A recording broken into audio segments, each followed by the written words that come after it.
لأن الرقابة ضعيفة. هذه الأخلال أو هذا الخللين جعلت القاعدة تجد ملاذا وعودة كبيرة لتنفيذ أجندتها في إحداث صدام شيعي، وبالتالي جر العراق إلى حرب أهلية كبيرة وفق نظريتها في سياسة الأرض المحروقة. طيب إيران بلد استراتيجي مهم 1200 كيلومتر، يقول لك ودولة إيران ليست هي صاحبة لا أنا بالنسبة مرخص لك دكتور. إيه بس أنا الدقائق الأخيرة إحنا من البرنامج يعني أريد رأيك. بالنسبة للدكتور هاي وجهة نظره، طبعا. إحنا عندنا وقائع.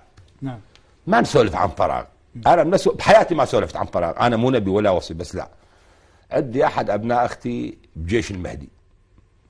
بصولة الفرسان انجرح. ابن أختي مو بعيد. انجرح ودوه إلى إيران، احتضنتهم إيران.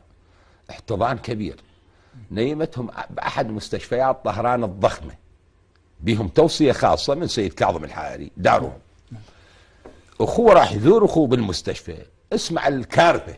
خاطر أنا أكد للدكتور أقول له إيران ضالعة بكل أمور العراق مفصلة. يقول أنا بين الطابق نسيت الطابق السادس، نزلت بالثامن. يقول جيت لقيت تشاليش قصار والحاية اللي جاي. الحاية طويلة وتشاليش قصار. بس مجموعة بال50 60 واحد. يقول اجا واحد قال لي انت وين تريد؟ قلت له جماعة جيش المهدي. قال لي جابك؟ يقول بدا يسبي ويغلط وما ادري شنو. جاني واحد عربستاني قال لي بوين ذول جماعة القاعدة اللي ينجرحون بالعراق احنا جايبينهم، وجماعة جيش المهدي بالطابق السادس.